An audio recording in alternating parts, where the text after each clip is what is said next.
My ungodly podcast speaks to you on All Hallows Eve when the moon is round. A virgin will summon us from under the ground. Oh ho!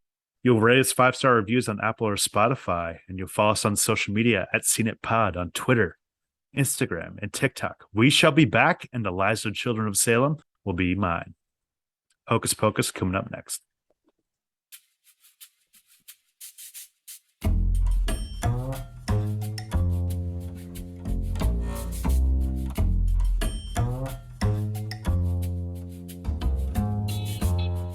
Haven't Seen It with Tim Sestito and Tommy Tevenet.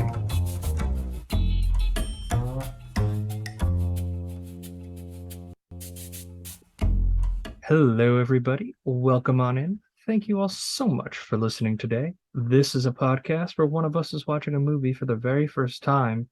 And today, that is both of us. We're both watching Hocus Pocus for the very first time. Are you really telling me that neither of us have seen goddamn Hocus Pocus? Yeah, this is one of those movies. It's a weird movie. It's weird, the cultural genesis. Sorry, I interrupted you, Tommy. Please. It's all good.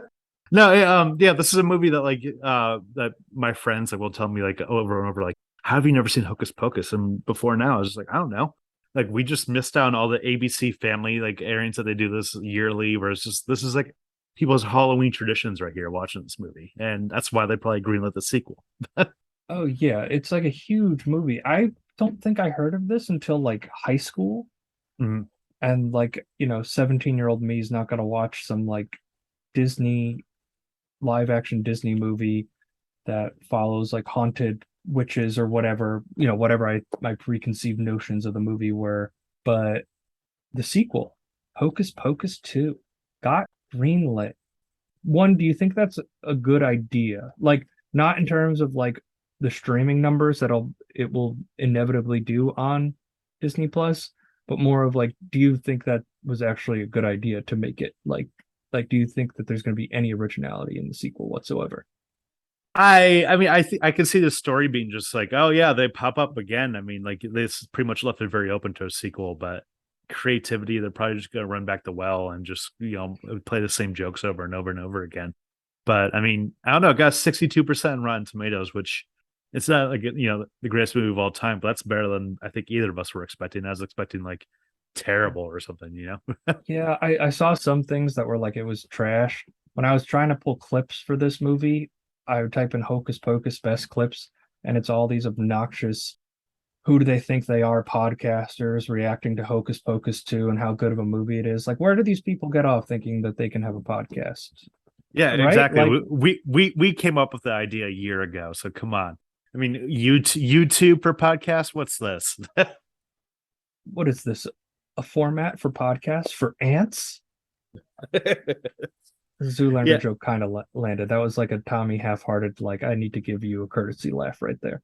Well, also Zoolander's a movie that I've never seen all the way through, so future episode. That actually is a future episode, but that's not this episode. This episode is Hocus Pocus. It's time! Wednesday on Magical World of Disney. It's an evening of hungry witches, and you won't believe what they're cooking up. I always put in eye of newt, toe of frog. This one. Talk about your bad eating habits. Whatever happened to the 4 food groups? Ooh, steak with supper. 2 movies that are sure to satisfy your appetite for magic and mayhem. And don't forget to add a dash of when you try a little Hocus Pocus and double toilet trouble. Sure to brush your teeth. Wednesday on Disney. Movies at 7, 6 Central.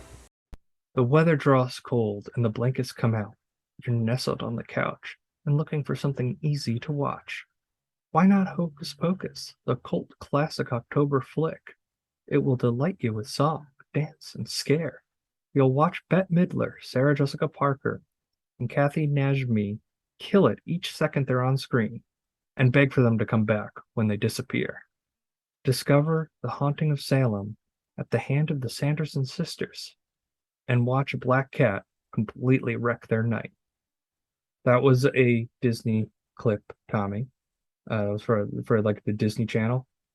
Yeah. Are you aware that exists? That Disney has a TV channel? Who would have known? Well, no, I was thinking earlier because like you found like a double feature one where like this honestly like does feel at some points more of like a Disney Channel original movie than it does like an actual theatrical, So I mean, it makes sense that like this movie didn't apparently do like too hot in the box office, and this really just took over because like constant airings over Disney Channel, ABC Family, Fox Family, or wherever.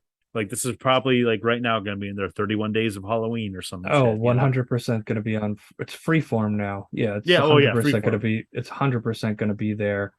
Yeah, this movie's a weird time capsule because like all the beats of the story just scream that it's Disney Channel original movie, but the budget, like you could see the budget in this. Like the Mhm. sets and stuff, like the makeup, the costumes, like they look good. Like they look really good. Like the production design on this for like a charming little, spooky story. It's not really scary. Mhm. It's more of like a fish out of water kids version of your typical like witches Yeah. sisters.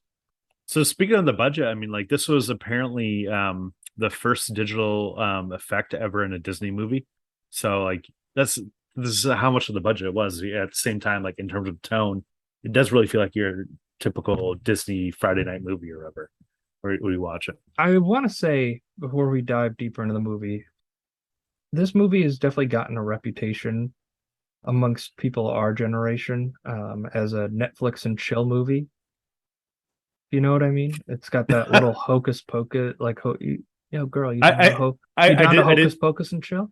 You had a Hocus Pocus. Is that the new thing? I did see a meme today about that actually. So maybe you're catching on.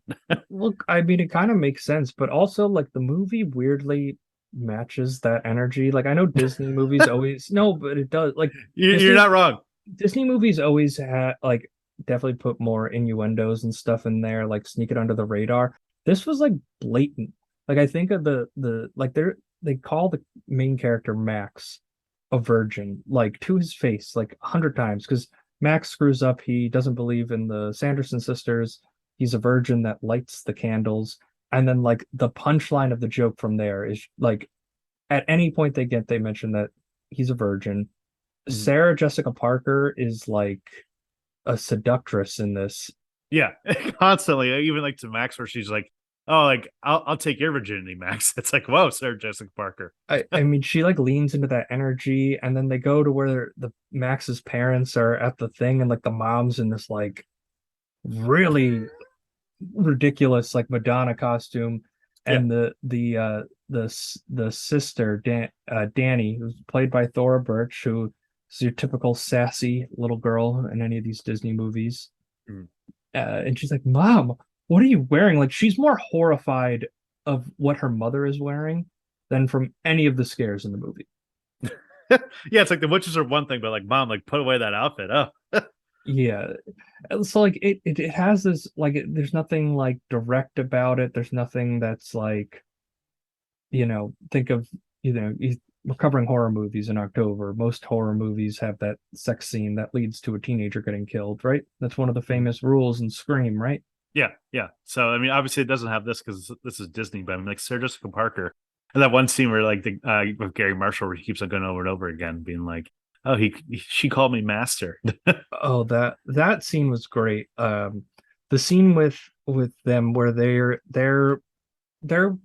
honestly the plot's like a little bit not confusing, like it's very straightforward what the plot is, but like the points that they jump to don't always make sense. Like they have flying brooms, but then they get on a bus because they see a bus and they're like, "Oh, what's this?" Right? Because it's a fish out of water story.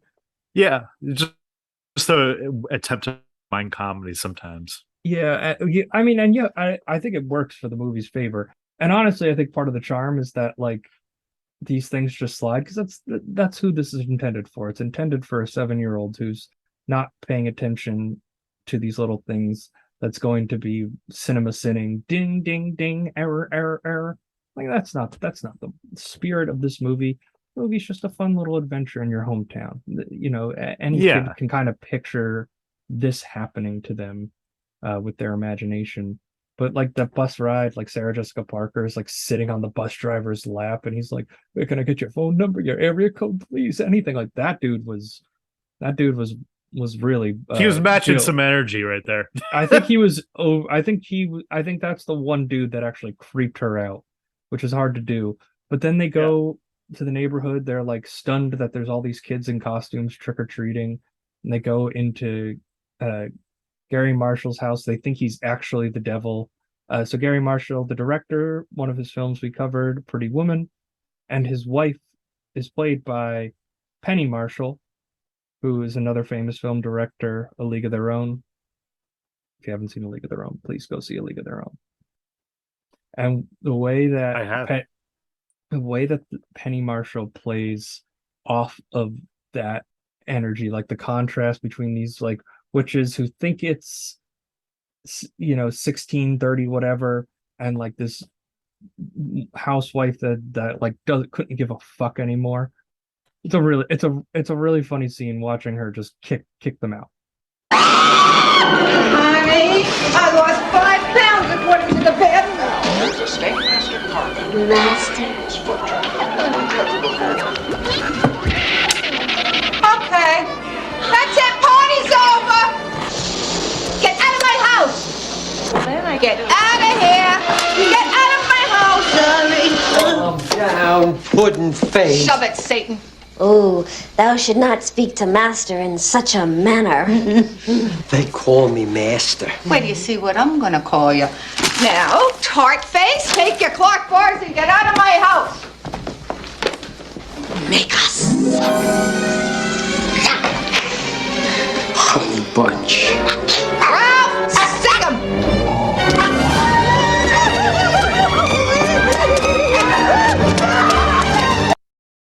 I find that scene so funny because Penny Marshall is playing a completely different energy than literally everybody else in the movie. Everybody else is kind of like into this whimsicality, into like the stereotypical 90s thing. Like Max doesn't believe in the Sanderson sisters at first, but he's your typical 90s kid with a kick-ass room and a drum set and sweet shoes, right? Like he's got that like hippie Grateful Dead shirt on or tie-dye shirt on. Tie-dye shirt, Cali bro that just moved across the coast. It's got, and like she's the only person that like quite literally couldn't care at all that it's Halloween. Like not she has the things in her hair for the curls or whatever. Smoking a cigarette. Her husband's dressed up as the devil, and she wants absolutely nothing to do. And I love when he invites them inside the house too, and you think like they're getting invited to a party or something, and it's just this dude and his health and his wife sitting there being completely miserable the entire time. Just like what, like who the hell did you invite this time? Come on in. You think all night he's just picking up like random girls dressed up like hot or something like that, like, oh, come on in. Being that old pervy guy. I think they were the only ones naive enough to come in, but they also like thought he literally was Satan. Yeah. So that's why the movie was the best. I mean, like when they really played up the almost like sitcom-y fish out of water elements of them, it just humor really landed for me. Where like I was laughing out loud, especially during that scene where it's just over and over the way he says, "She called me Matt. She called me Master." This is so fucking funny. Can you dance with me, Master? It's like whoa. And then Kathy Najimy, Mary Sanderson. We're just gonna call them by their actresses' names. They're the Sanderson sisters, but she's like discovering the TV and she's like playing with the remote, changing the channels. Yeah. It is that weird fish out of water. And then like, I'm not being a nitpicky asshole. It's just something that popped out of me. At the end, when Bette Midler's chasing her with the car, she like leans in. She's like, "You have your driver's permit?" It's like, you would have no idea what the hell a driver's permit is. That box looks like witchcraft to you. And you're a witch. Yeah, if you want to be a little nitpicky, but I guess because like I almost feel like Disney movies get a pass with that, or especially like the tone, where it's like, okay, whatever. Yeah. Oh no, I don't care. It doesn't take away from my enjoyment of the movie at all. It's just one of those like they really played heavily into the fish out of water scenes with the Sanderson sisters, and then it's like she's at the end. They were just like running out of time in the screenplay. It's like she wouldn't know what a driver's permit is. Who cares? Fuck it. It's a wacky line. Kids will laugh forever. Let's move on. It'll get a chuckle. Yeah. So of the three witches, which one was your favorite? I think Bette Midler. I mean, all three of them are really fantastic. I think this is Bette Midler's like one of her iconic roles. Definitely an iconic role to people born in the 90s, like what they're going to know her for. Like all her parents are going to know them from all her work in the 70s and the 80s. but like this is the one that if you ask any 25-year-old like Who is Bette Midler? who is Bette Midler, it's going to be as the main Sanderson sister. Yeah, she's good and she's funny, but like I think that of the three, personally for me, would be Kathy Najimy as Mary Sanderson. She just was very wacky and she like really understood the tone of just like how cartoonish this had to be. Like the little like half like side face thing she did with her face over and over again was just so wacky and just so funny, and like she really just brought out the humor in this movie, I feel like. Yeah, she definitely brought out the humor. I think she was I think she was good. I think all three of them are good. It's not even nitpicky. I think Bette Midler stands out because she's the only one with like a purpose. Like I think of that ending and like the broom gets caught and like she's trying to force the potion down the girl's throat.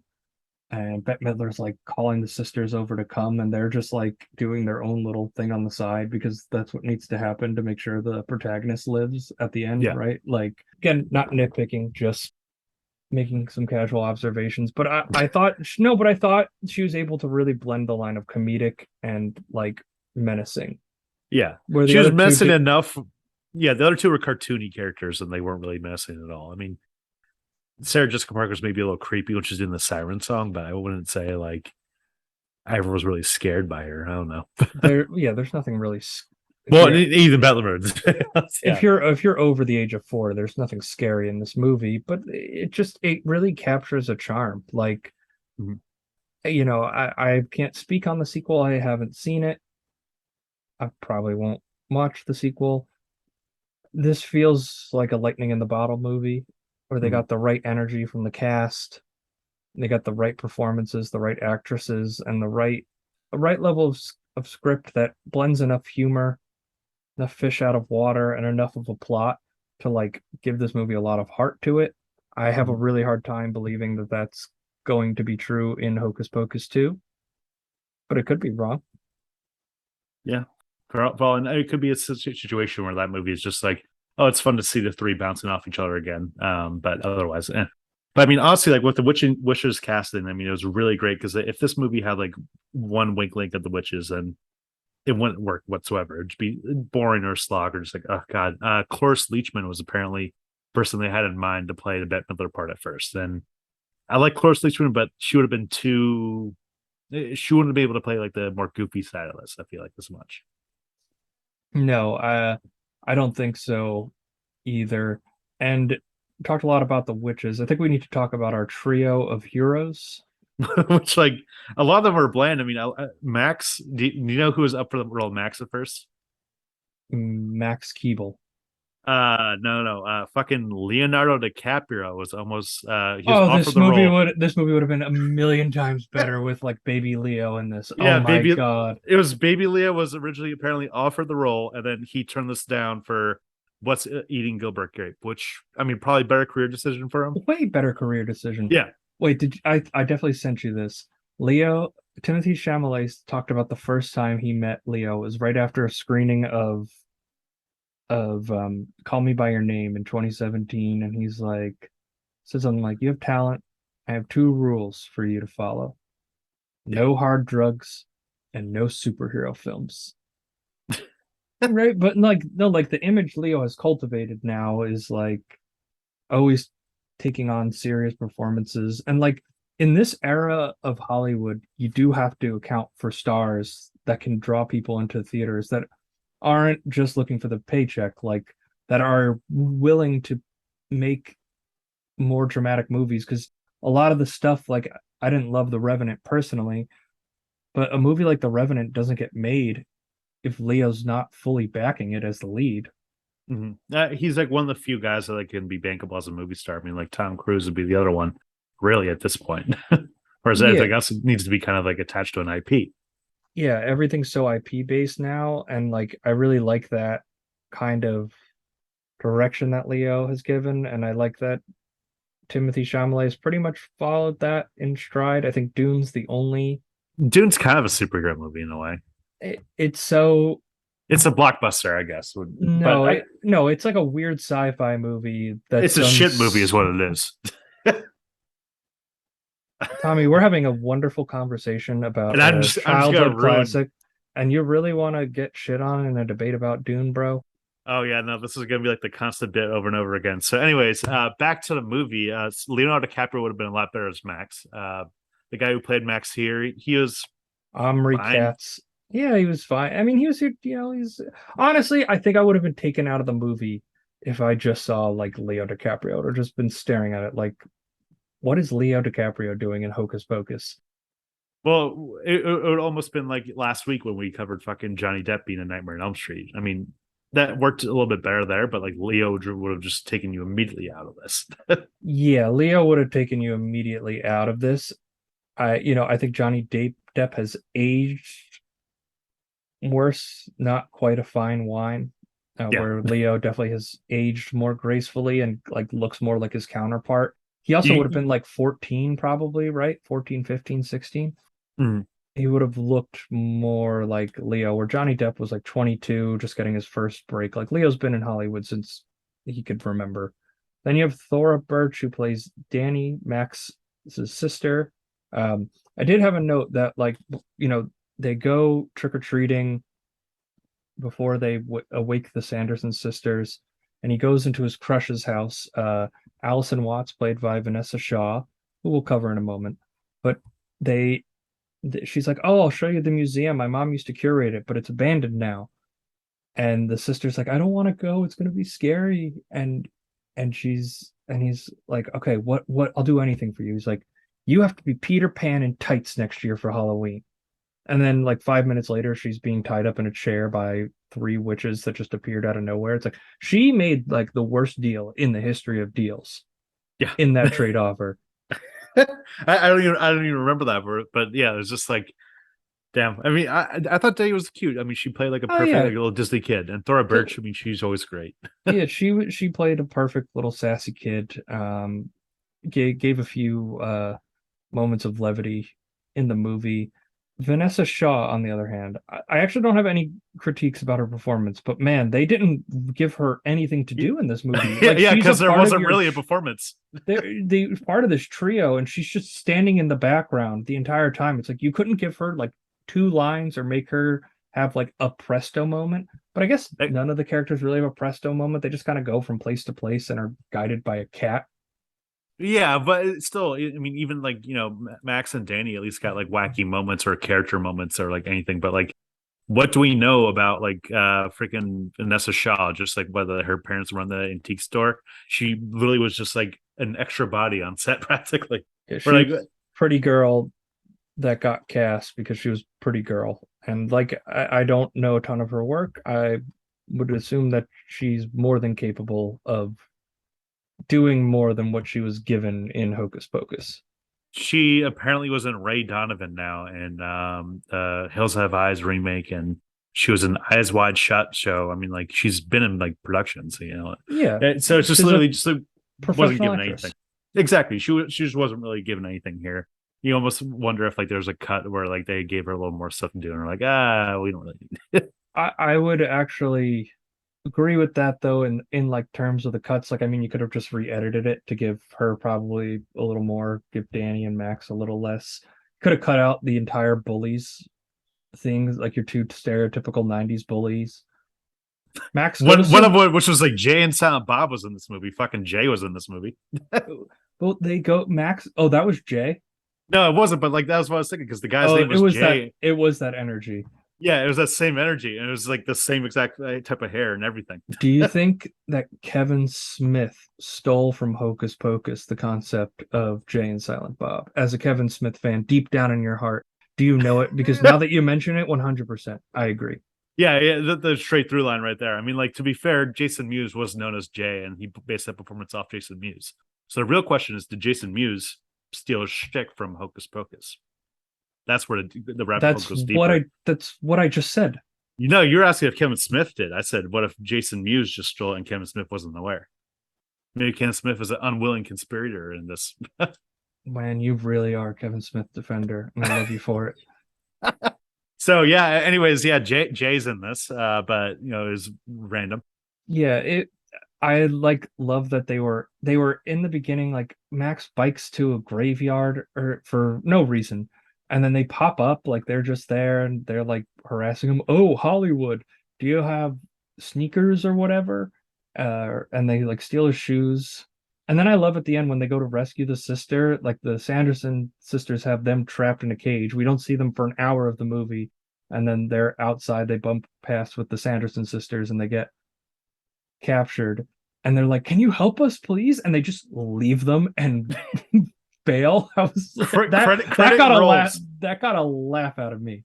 I was You, like, you, "Oh, you I almost thought it's a Disney movie. Like they'll probably do the right thing, and we'll get them along for the rest of the ride." Nope, nope. fuck those bullies. Stay in your cage. Don't be a bully. You'd love to see like a post credit scene or something like that of just them just like waiting, like, guys, is anyone coming?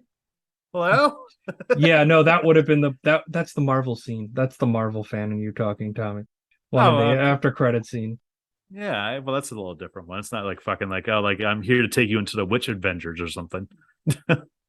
Yeah, no. Actually, that would have been pretty based if they had done that. Not gonna lie. Been like So set up the sequel 35 years later, like the Sanderson sisters just appear and the bullies are now part of the Sanderson sisters. Now there's five of them. No. well, apparently there was like originally five in this movie. This movie basically took shape because producer David Kirshner came up with the film when he was with his young daughter sitting outside, and his neighbor's black cat strayed by. So he invented a tale of how the cat was once a boy who was changed into a feline 300 years ago by witches. Then Mick Garris ended up writing the script right here, and it was originally darker and scarier, which wouldn't have really worked. I mean, I feel like this kind of fit a right tone of just being more of a kid friendly stuff. But they tried to they bought up. Sorry, Disney bought it, and then Garris and Kirshner tried to pitch it to Spielberg to help out with Disney, and Spielberg refused. He was like, I don't want to work with Disney. Disney's my rival. They make have similar family movies to Amblin Entertainment. No. So instead, just Disney came around, and then this film was in development hell until Bette Midler came around and really wanted to do it. And that's where it took off. And I think there's one specific reason that Bette Midler wanted to do this. Mm-hmm. And that's I want to put a spell on you. And I do love, we're not going to play the song. You can go find it if you know it, if you love it. I'm sure you have it readily accessible. It is spooky season. But I love the build up to that where Max tries to get people to pay attention and they just play right into it and then go into a full theatrical number. Works only in a Disney movie. Hey, cut the music, cut the music. I'm in the middle of a song. It's an emergency, only for a minute. Will everybody listen up, please? No, just getting everybody worked up. Your kids are in danger. 300 years ago, the Sanderson sisters bewitched people. And now they've returned from their grave. Hey, man, I'm serious. It's not a joke. All right, this has gone far enough. I know this sounds dumb, but they're here tonight. They're right over there. Wow. Thank you, Max, for that marvelous introduction. I put a spell on you. You really get the sense from Bette Midler in that like she loves like the show tunes, she loves the theatric, like that's where she's at her best, man. Like you know, you said she was a driving force behind this made. Like you could definitely feel there was a passion from her to make this movie. Mm-hmm. She really buys into like the corniness of the essential character and everything like that, and the movie works mainly because of her. Absolutely. I am a star. I'm a star, I'm a star, I'm a star. I am a big, bright, shining star. So we've definitely been debating it, but we could debate it a little bit further. Who's the star of the movie, Tommy? I mean, it's almost like you want to give out like a 3-person trophy because the witches are all pretty much together the whole time. Yeah, like you don't really have much individual scenes of like one witch being off and off. So I mean, I guess by default maybe Bette Midler, but I mean, like I said before, Kathy Najimy, she was my favorite witch, and I think she was like the most comedic role in this. Yeah, she was definitely the most comedic. Sarah Jessica Parker was like the most seductive in this. America had still not discovered that she has a face like a horse. That comes 1 year later in Ed Wood. She literally says the lines in Ed Wood. She looks into the camera and goes, I really have a face like a horse, and props to her for delivering those lines. Not easy for an actress to say. But for me, it's Bette Midler. I was saying it before. You can just feel the passion she has towards this character, towards this movie. It definitely lit a creative spark in her. She's just having so much fun, and it radiates off the screen. It's another element of the charm to this movie. For me, if we got to pick one of the three, they're kind of lumped together. They're iconic in that sense as a trio. But if we were gonna just pick one of them, for me, it'd be Bette Midler. She's like kind of like the Larry of like the Three Stooges or something, the one that's just like hog tying them around, be like, "Come on, you idiots, let's do this." Yeah, she's the ringleader for sure. Yeah. Are you ready, comedy partner? Waka waka. Tommy, would Hocus Pocus work as a Muppet adaptation? I think like absolutely, and like there already was some light puppetry work. I feel like to begin with like Billy or the cat and whatever. So I mean, you could just make the witches just Muppets, and maybe Bette Midler stays the same, and I don't know, just make them more wacky and more cartoonish from there. Yeah, I think like the Henson Studios, like they would have fun with this. Like Hocus Pocus 2 should have just been a reimagining as a Muppet adaptation. Like actually, like they should have just redone the first movie and made it a Muppet adaptation. Like I think that would. Would Miss Piggy obviously be Bette Midler, and then like Sarah Jessica Parker would be what's it called? The girl from the Dr. Teeth band. Yeah, Janice. Janice. Yeah, she'd be Janice, and then Kathy Najimy. I'm not sure who it would be, but I think there's definitely one that looks like very much like a witch, and I think like they could have just played into that, or maybe even made like a custom Muppet to match that energy. But I think this would have been a lot of fun as a Muppet adaptation. It has the show tunes. It has the story that the Muppets, I think, would be able to put their brand of humor on and make it their own while keeping it fairly faithful to the original. Yeah, no, 100%. It would have been great. All right, Tommy, review time. All right, so this was a fun little first watch. This movie is very fun and very charming. There's not really a lot of meat on the bones, I feel like, in terms of plot, but this is more almost kind of like a sitcom situation of seeing the witches going over and over again into like different situations. Most of the human characters outside the witches are kind of bland. I feel like Max is kind of a little bland, and the girlfriend, like we said, is given nothing to do. So I'm gonna go, I think 3.5 out of 5, because the witches' performance just really just elevate this movie to me and makes it really just laugh. But outside of them, you're not gonna really get that much.